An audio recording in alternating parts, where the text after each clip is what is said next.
Good evening, welcome to my channel. I'm Dr. Paul Karitsis. Today we're going to be talking about Sagittarius, one of my favourite signs, which is just over here on the blue zodiacal clock.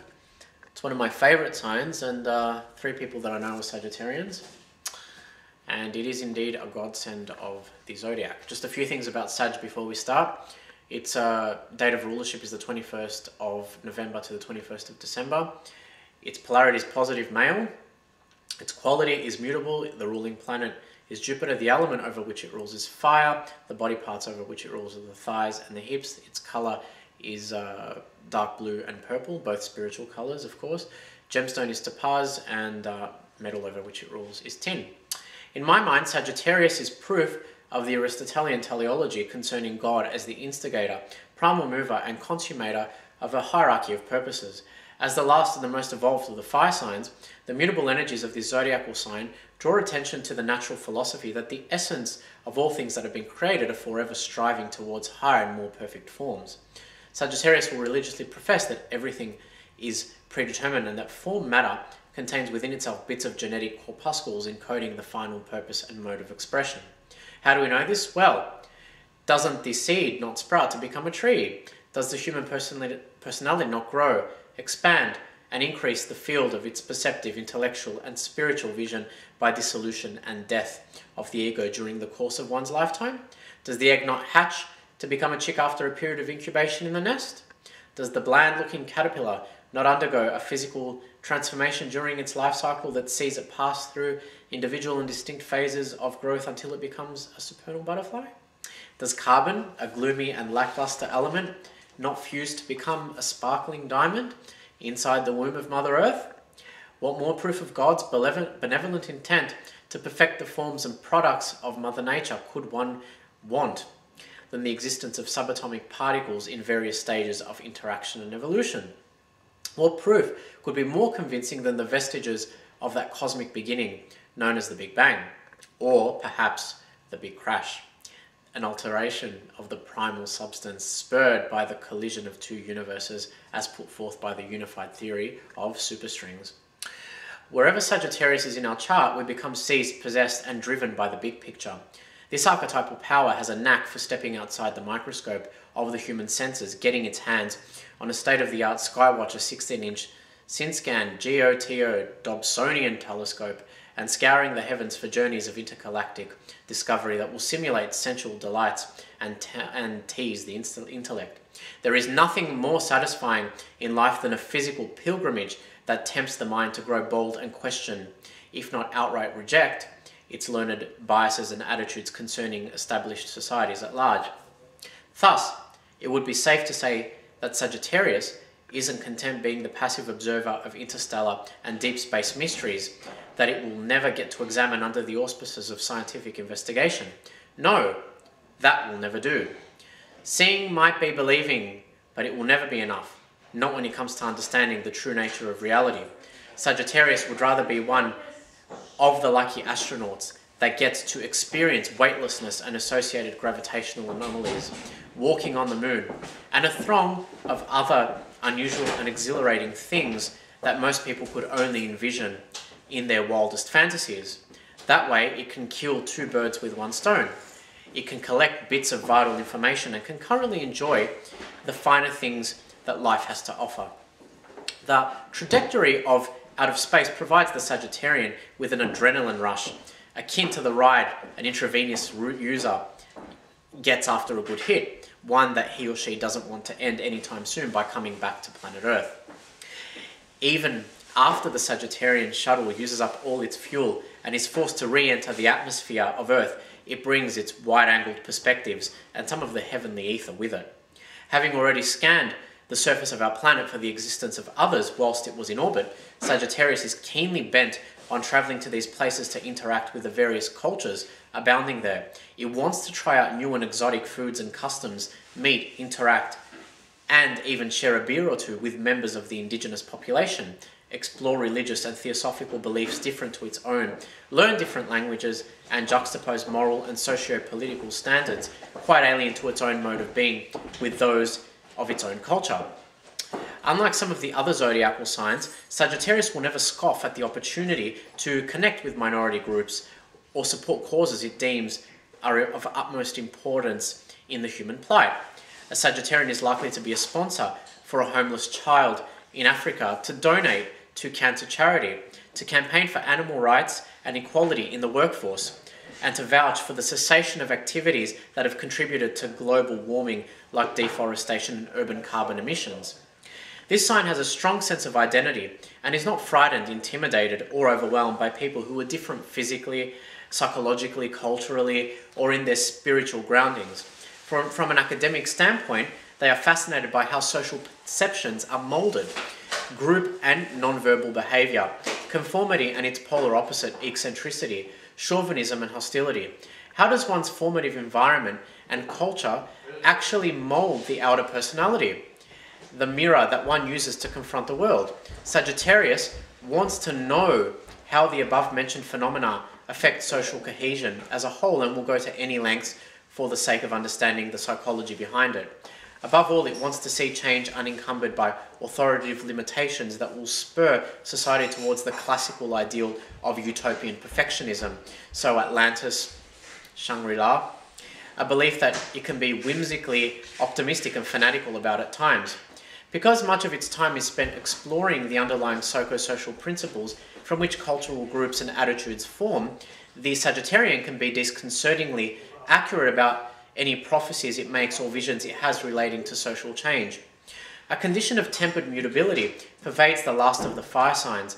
Aside from drawing attention to the Sagittarian aptitude for adaptation, this quality reveals a heartfelt desire to be in constant motion.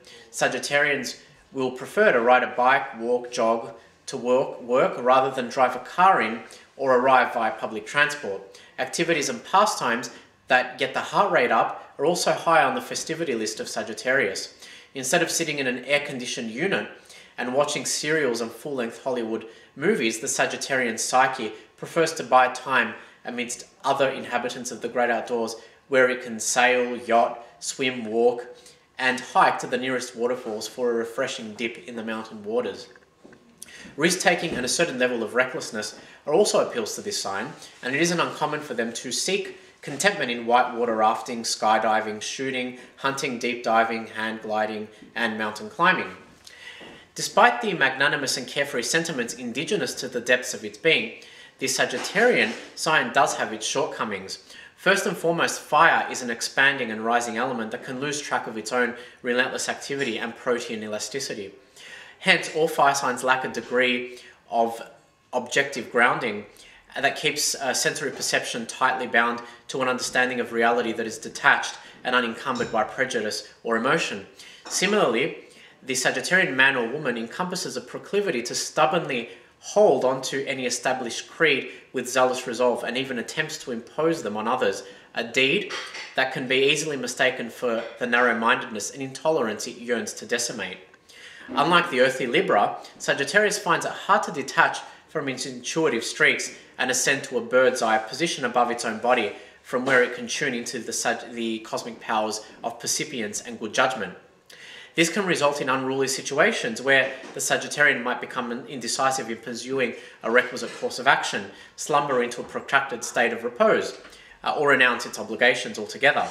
When it inevitably comes to a situation of fight or flight, Sagittarius will take the easier option in an attempt to jettison the discomfort that comes when one is embroiled in commitment. If the Sagittarian generative power could speak, it would utter, "God is a reality, my friends. Did you know that? Encountering God is as simple as taking a glass of water or as taking a breath of fresh air." How do I know? Well, I know because the creative force and imagination that moves everything in the universe towards a state of completion was born within me. This is how I know, and you better believe me. That doesn't mean that I'm not empirical in my rigorous investigations of the paraphysical realms and the ethereal energies that infuse the cosmos. Limitations and problems associated with the scientific method are ample and will reveal themselves in time. Nonetheless, I do conduct my experiments within its concrete framework for the sake of contemporary credibility and acceptance. In my philosophical speculations, I've learned that karma is not a theory but a reality. If you, my friend, wish to attract plenitude and fecundity in all areas of your life, You must put out the right energy to the universe, and the universe will answer. The answer might not be instant, but I assure you that it will come, and it will be as revelatory as the day you woke to realize that it was your parents and not Father Christmas laying presents beneath the perennial Christmas tree. Isn't that proof enough of the existence of divine providence and a fate for both the individual soul and the cosmos? Feel good about yourself, I say, and give. Give of yourself to everything and everyone, for we are all conscious extensions of the same divine spark and part of the same truth. We all deserve love, happiness and contentment, and anyone who dares to state otherwise is an ignorant and insular fool. Your generous acts will return to you when you least expect it, and usually in a way that will sweep you off your feet. I'm not one for the orthodox way of doing things, although I do hold religious and pastoral practices of all cultures in high regard. What would day-to-day life be without festivities that honour the great cosmic cycles and bring us all together? Boring and monotonous, no doubt. Know that faith is a powerful thing, an overwhelming force to be reckoned with. It can move mountains, render itself into a panacea that heals all wounds, create serendipity and freedom, and enact feats that manpower and muscles could only dream of. Sagittarius the Archer is connected with two beautiful symbols, both subordinate to the overarching activity of hunting within the constellation that the constellation has personified from the earliest of times. The first, an image of a centaur drawing his bow, symbolized duality of being and the noticeable intercourse between the physical and paraphysical realms. It appeared during the 2nd millennium BCE, during a phase of Mesopotamian history known as the Old Babylonian period. When trade routes between the Orient and the Mediterranean world were finally forged, the image of a celestial deity wielding a bow and arrow travelled all the way to Greece proper, whose city-states then weaved it into the image of their virgin goddess, Artemis. For the Greeks, the centaurs were composite creatures whose physiognomy comprised the head and torso of a human joined to the hindquarters of a horse. They were for the most part of a savage disposition and enjoyed cavorting about with humans and initiating pandemonium. Chiron was one of the few centaurs of superlative character. Sired by the wily Cronus, he spent much of his time healing the sickly and raising orphan children on Mount Pelion. Despite their relegation to the carnal sphere of impulses, the Greeks seem to have taken favourably to the mythical centaur because they crop up frequently in innumerable classical episodes. Perhaps the most famous of these is the Battle of the Pyths and the Centaurs, a battle deemed so numinous, violent and memorable in the Hellenic mind that it was transcribed onto the metopes of the southern wall of the Parthenon on the Acropolis in Athens.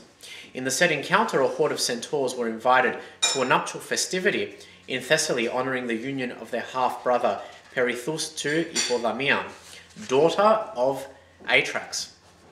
During the course of the events, the centaurs became quite inebriated and attempted to abduct and rape other guests, including women and boys. One of them, by the name of Eurytion, went so far as to attempt to ravish the bride herself. A fierce altercation ensued, whereby Pirithous and the Lapiths fought against and swiftly subdued the centaurs with the aid of his best friend, Theseus. The second of the symbols, a shorthand for the zodiacal sign utilized by astrologers in the creation of astrological charts, consists of an upturned arrow. Being an implement of war, the arrow connotes dexterity, litheness, and mercurial wit, but it is also a potent instrument of divine love that pierces the wellspring of the heart and sets free the torrential wheel for union and interconnectedness in one's life. The latter decrees that the arrow is also a symbol of spiritual transcendence. In the Sagittarian sigil, the diagonal determining the direction of the arrow is crossed by a horizontal line to establish the figure of the cross. Proceeding from a metaphysical angle, the cross can be interpreted as the first eruption of the primeval origin, singularity or chaos that created matter, the four elements, the four cardinal directions, the substances, the objects, the beings, and the physical plane in general. The tip of the arrow, on the other hand, is the desire to transcend the limits of the physical body and the five senses and travel to other worlds and other dimensions. Hence, the entire arrow could denote the condition of a spiritual inner quest whose final cause is contingent on circumstances generated by the formative environment and by time itself. In the northern hemisphere, the constellation of Sagittarius appears in the sky at a time when the moisture of autumn has surrendered its place to the aridity of winter. The transitory nature of this period of the year, when Mother Nature has withdrawn to the cavernous depths of the earth to ruminate, makes it especially suitable for nomadic ventures like hunting and travel. Sagittarians are innately wired for exploration and evolution, and so a talent for expressive and action-orientated activities such as the just mentioned comes naturally to them as what hunting does to an apex predator. In this, the last of the fiery signs governed by an expansive planet and heated by protean aptitude for adaptation and change, elemental fire has become tame, measured, and tempered. This is the flame that forms the sun discs that crown the heads of the Egyptian gods and the golden halos over the Christian saints, as well as the Hermetic fires that burn beneath the alchemical alembic to bring the philosopher's stone into fruition. Infused by the forces of this energy, Sagittarians exhibit idealistic and spiritual qualities much desired by the corpus of the human populace but seldom wrought. They partake in far-reaching philosophical questions and are drawn to travel, an activity that spurs them towards the universal notion of freedom in all its colours, shapes, sizes, and guises. The archer is a godsend, wishing to orientate the world to optimism, quash moral and religious fanaticism, and exercise compassion and understanding in its day-to-day dealings with all projections of life, whether they're human or otherwise. Thank you for listening, and join me next time for the exposition on Capricorn. See you then.